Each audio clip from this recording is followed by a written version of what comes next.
Today's Gospel and Reflection. The Holy Gospel according to St. Matthew, chapter 24. Stay awake then, for you do not know on what day your Lord will come.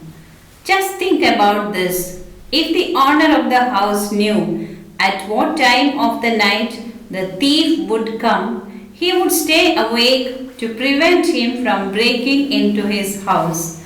So be alert, for the Son of Man will come at an hour when you least expect him. Stay awake, because you do not know the day when your Master is coming. Jesus warns us about the need for vigilance and watchfulness. The wise ones are those who constantly seek and serve God at every moment of the day.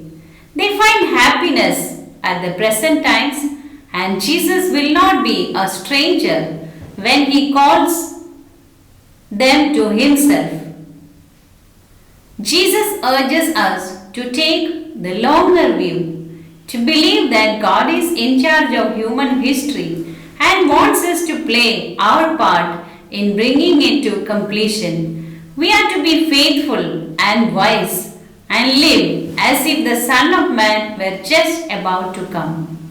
Throughout the Gospels, Jesus speaks about being awake and paying attention. The thought that God might come at any hour makes some people nervous and afraid.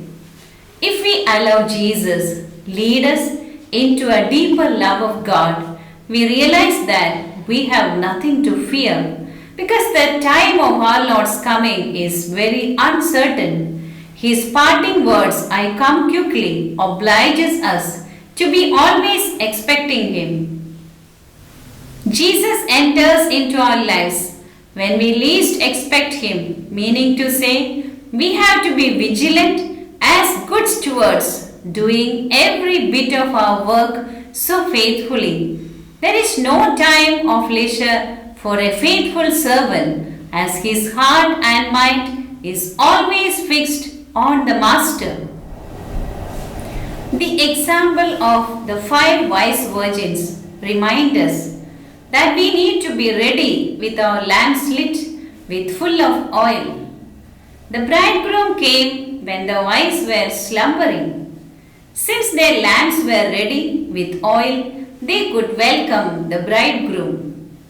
Therefore, we have to be ready at all times as the good man, as the good servant of the house, and prepare ourselves for the second coming of Jesus Christ.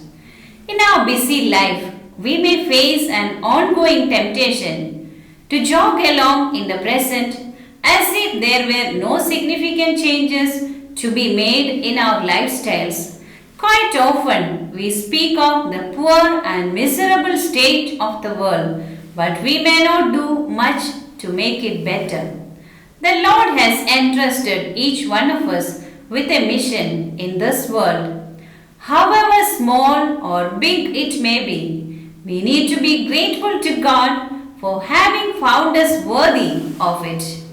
When we fulfill our mission with utmost sincerity and dedication to God and His fellow beings, we will be blessed in His kingdom. And in fact, we will be doing our part in completing the mission of the Lord. Amen.